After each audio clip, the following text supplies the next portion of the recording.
മരം, ലോഹങ്ങൾ, പ്രകൃതിദത്ത നാരുകൾ തുടങ്ങി നിരവധി വിഭവങ്ങൾക്ക് ബദൽ എന്ന നിലയ്ക്കാണ് പ്ലാസ്റ്റിക്കിന്റെ കണ്ടുപിടുത്തം പ്രകീർത്തിക്കപ്പെട്ടത്. ഒരു പ്ലാസ്റ്റിക് ഉൽപ്പന്നമെങ്കിലും ഉപയോഗിക്കപ്പെടാതെ ആരുടെയും ഒരു ദിനം കടന്നു പോകുന്നില്ല. അതുകൊണ്ട് തന്നെ പ്ലാസ്റ്റിക്കിന് ലഭിച്ച ആഗോളമായ സ്വീകാര്യത അവഗണിക്കാനാവാത്തതാണ്. പ്ലാസ്റ്റിക്കിന്റെ ഉപയോഗം കടന്നു ചെല്ലാത്ത ഒരു മേഖലയും ഇല്ല എന്ന് ഉറപ്പിച്ചു പറയാനാകും. ബേക്കലൈറ്റ് ആണ് പ്ലാസ്റ്റിക്കിന്റെ മുൻഗാമി. 1907 ബെൽജിയൻ കെമിസ്റ്റായ ലിയോ ബെക്ലാൻഡ് ആണ് ആദ്യത്തെ കൃത്രിമ പ്ലാസ്റ്റിക് കണ്ടെത്തിയത്.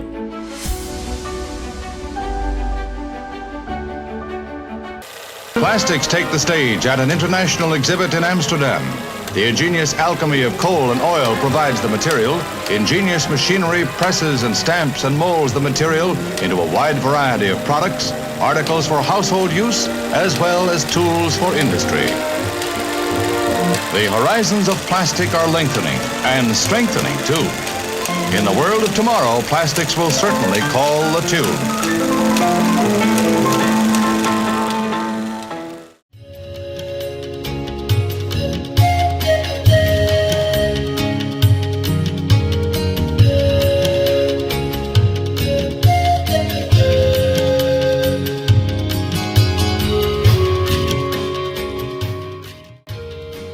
യഥാർത്ഥ പ്ലാസ്റ്റിക് വസ്തുവായ ഹൈ ഡെൻസിറ്റി പോളിമർ ഉൽപ്പാദനം ആരംഭിച്ചത് 1933 രണ്ടാം ലോക യുദ്ധകാലത്തോടെ പ്ലാസ്റ്റിക് ഉൽപ്പാദനം വിപുലപ്പെട്ടു. ചേരുവകളിൽ മാറ്റം വരുത്തി ഉപയോഗക്രമത്തിനനുസരിച്ച് പലതരം പ്ലാസ്റ്റിക്കുകളാണ് ഉൽപ്പാദിപ്പിച്ചു വരുന്നത്.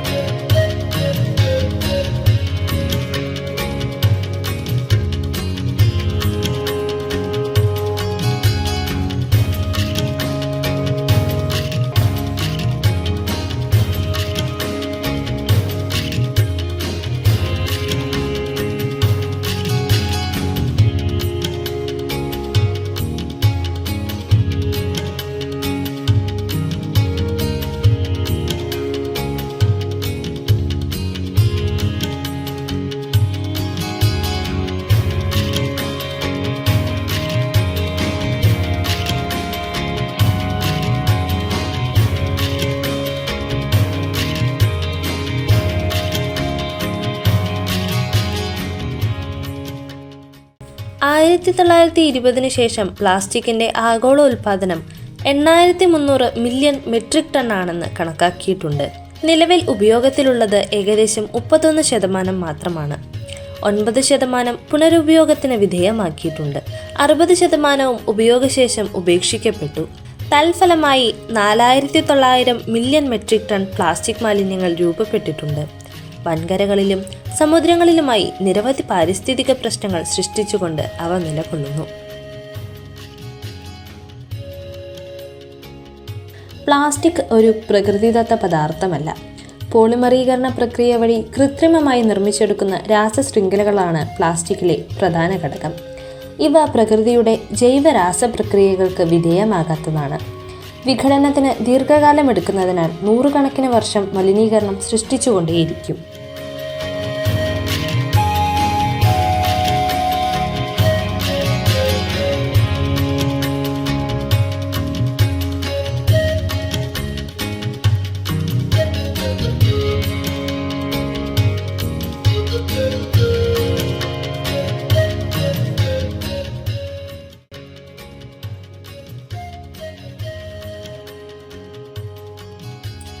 ഉൽപ്പാദിപ്പിക്കപ്പെടുന്നവയിൽ പകുതിയിലധികവും ഹ്രസ്വകാലത്തിനകം ഒഴിവാക്കുന്നതിനുള്ളവയാണ്.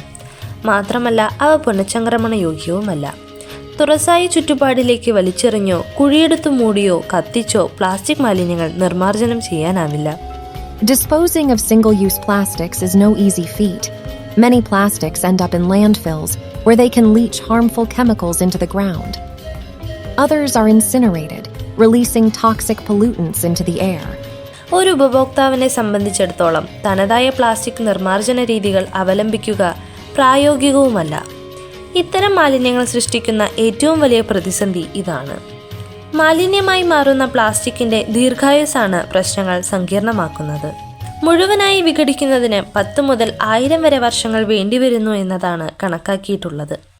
ഇക്കാലം അത്രയും നിരവധി പരിസ്ഥിതി മലിനീകരണ പ്രശ്നങ്ങൾ സൃഷ്ടിക്കുകയും ചെയ്യുന്നു.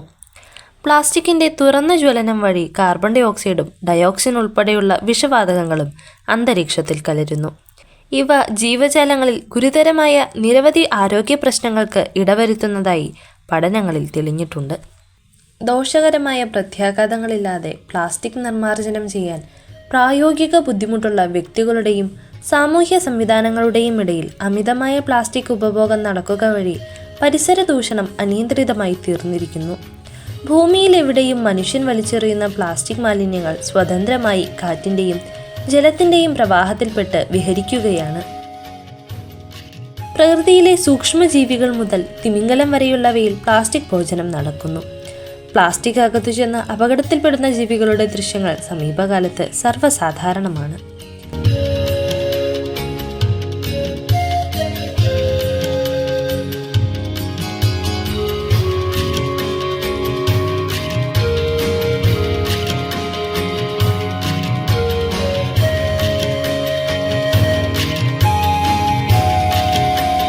പ്ലാസ്റ്റിക് മാലിന്യങ്ങൾ കെട്ടിക്കിടന്ന് ജലത്തിന്റെ ഉപരിതല ഒഴുക്ക് തടസ്സപ്പെടുന്നതിനാലുള്ള വെള്ളപ്പൊക്കങ്ങൾ പതിവായി കഴിഞ്ഞു. പ്ലാസ്റ്റിക് ആവരണം വ്യാപകമായ ഭൗമോപരിതലത്തിൽ ജലത്തിന്റെ അരിച്ചിറങ്ങൽ നിരക്ക് കുറഞ്ഞതായി കണ്ടിട്ടുണ്ട്. പ്ലാസ്റ്റിക് മാലിന്യ കൂനകൾ ധാരാളം രോഗാണുക്കളുടെ പ്രജനന കേന്ദ്രമാണ്.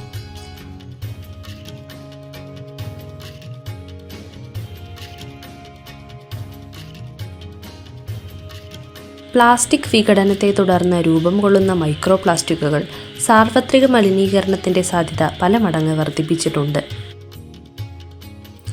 ലോകമെമ്പാടും ഉപേക്ഷിക്കപ്പെട്ട പ്ലാസ്റ്റിക് മാലിന്യങ്ങൾ സമുദ്രങ്ങളിലേക്കാണ് ഒഴുകിയെത്തുന്നത്. പസഫിക് സമുദ്രത്തിൽ അടിഞ്ഞുകൂടിയ പ്ലാസ്റ്റിക് നിക്ഷേപം ഏകദേശം 17 ലക്ഷം ചതുരശ്ര കിലോമീറ്റർ വിസ്തൃതിയിലാണ് കിടക്കുന്നത്. ദ ഗ്രേറ്റ് പസഫിക് ഗാർബേജ് എന്നീ പ്രദേശം അറിയപ്പെടുന്നു.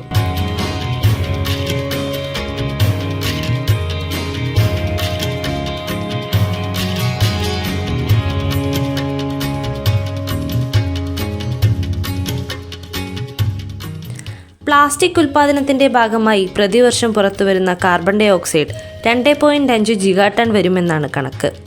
ആഗോള കാർബൺ ബഹിർഗമനത്തിന്റെ 5%മാണിത്. കാലാവസ്ഥാ വ്യതിയാനം ത്വരിതപ്പെടുത്തുന്നതിൽ പ്ലാസ്റ്റിക് വിഘടനാനന്തരം പുറത്തുവരുന്ന കാർബണും വലിയ പങ്ക് വഹിക്കുന്നു.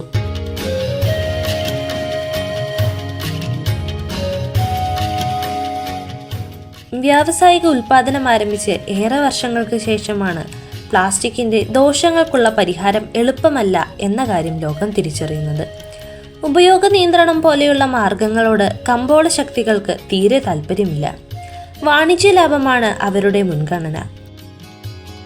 കമ്പോള ശക്തികളുടെ സ്വാധീനമുള്ള ഭരണകൂടങ്ങൾ നിയമം വഴി പ്ലാസ്റ്റിക് ഉൽപ്പാദനം നിയന്ത്രിക്കുന്നതിൽ പോലും വിമുഖത പ്രകടിപ്പിക്കുന്നു. നമ്മുടെ രാജ്യത്ത് ഉൽപ്പാദിപ്പിക്കപ്പെടുന്ന മാലിന്യങ്ങളിൽ 10% പ്ലാസ്റ്റിക് ആണ്. പ്രതിവർഷം ഏകദേശം 8 ദശലക്ഷം ടൺ. 3.92 ലക്ഷം ടൺ മൈക്രോ പ്ലാസ്റ്റിക് മാലിന്യമാണ് 2023 മാത്രം പരിസ്ഥിതി വ്യൂഹങ്ങളിൽ എത്തിച്ചേർന്നത്.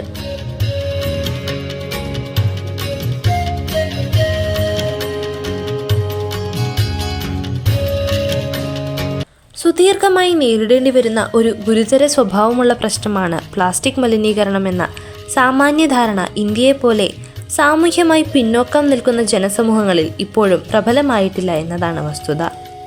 ഈ സാഹചര്യം മുതലെടുത്താണ് വ്യാപാരികൾ ഒറ്റത്തവണ ഉപയോഗിക്കുന്ന പ്ലാസ്റ്റിക് സാമഗ്രികൾ വൻതോതിൽ വിനിമയം ചെയ്തുകൊണ്ടിരിക്കുന്നത്.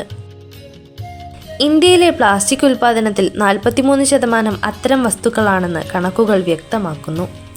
പുനഃചംക്രമണ യോഗ്യമല്ലാത്തതിനാൽ ഇവ ഉപയോഗാനന്തരം പെട്ടെന്ന് തന്നെ ഉപേക്ഷിക്കപ്പെട്ട് മാലിന്യമായി മാറുന്നു. ജൈവ അജൈവ മാലിന്യങ്ങൾ തരംതിരിക്കുകയോ ആവശ്യമായ സംസ്കരണ സംവിധാനങ്ങൾ സജ്ജീകരിക്കുകയോ ചെയ്യാത്തതിനാൽ കൂട്ടിക്കലർത്തി പൊതു ഇടങ്ങളിലോ ജലസ്രോതസ്സുകളിലോ വലിച്ചെറിയുന്ന രീതിയാണ് സാർവത്രികമായി നിലനിൽക്കുന്നത്. പൊതു ശുചീകരണ സംവിധാനങ്ങൾക്ക് ഇത്തരം മാലിന്യങ്ങൾ സംഭരിച്ച് ശാസ്ത്രീയമായി സംസ്കരിക്കുന്നതിനുള്ള ശേഷിയില്ല. എല്ലാത്തരം മാലിന്യ മിശ്രിതങ്ങളും അടിച്ചുവാരി ഡംപിംഗ് യാർഡിലെത്തിച്ച് തുറന്ന ജ്വലനത്തിന് വിധേയമാക്കുന്ന സാമ്പ്രദായിക രീതിയാണ് നിലവിലുള്ളത്. മാലിന്യം ഉറവിടങ്ങളിൽ തന്നെ പരിമിതപ്പെടുത്തുന്നതിന് ഫലപ്രദമായ നിയമങ്ങളും ശക്തമായ എൻഫോഴ്സ്മെന്റ് സംവിധാനവും അനിവാര്യമാണ്. കനം കുറഞ്ഞ പ്ലാസ്റ്റിക് സാമഗ്രികളുടെ ഉൽപ്പാദനം തടയുന്നത് മുതൽ റാപ്പറുകൾ കമ്പനികൾ തന്നെ തിരിച്ചു വാങ്ങി സംസ്കരിക്കുന്ന എക്സ്റ്റൻഡഡ് പ്രൊഡ്യൂസർ റെസ്പോൺസിബിലിറ്റി മാനദണ്ഡങ്ങൾ വരെ നിഷ്കർഷിക്കുന്ന നിയമങ്ങൾ കുറ്റമറ്റ രീതിയിൽ നടപ്പിലാക്കുന്നതിന് കഴിയുന്നില്ല. പരിസ്ഥിതി ദൂഷണത്തിൻ്റെയോ ആരോഗ്യ പ്രശ്നങ്ങളുടെയോ പരിഗണന വെച്ച് ഉപയോഗത്തിൽ കുറവ് വരുത്തുന്നതിനോ ശാസ്ത്രീയ പരിപാലന മുറകൾ അവലംബിക്കുന്നതിനോ ഉള്ള ഉയർന്ന ബോധം ഇക്കാലം അത്രയും ജനങ്ങൾക്ക് സ്വായത്തമാക്കുവാൻ കഴിഞ്ഞിട്ടുമില്ല. പ്രാദേശികമായ സംഘാടനവും സജ്ജീകരണങ്ങൾ ക്രമപ്പെടുത്തലും തദ്ദേശ സ്വയംഭരണ സ്ഥാപനങ്ങളുടെ കർത്തവ്യമാണ്. എന്നാൽ ശാസ്ത്രീയ മാലിന്യ പരിപാലന രീതി കൈവരിക്കുന്നതിനുള്ള ശേഷിയും കാര്യക്ഷമതയും ഇനിയും പരിപക്വമായിട്ടില്ല.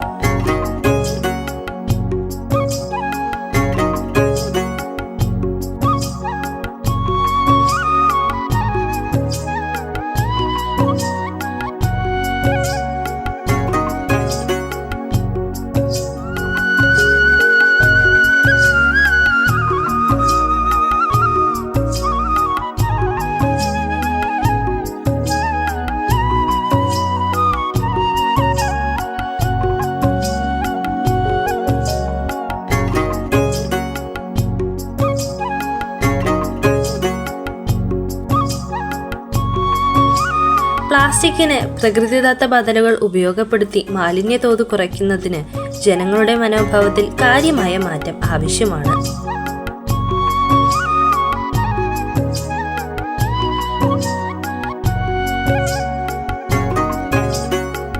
കുറയ്ക്കുക, പുനരുപയോഗിക്കുക, തിരസ്കരിക്കുക എന്ന ആശയത്രയം ഓരോരുത്തരുടെയും ജീവിത വീക്ഷണമായി ഏറ്റെടുക്കണം.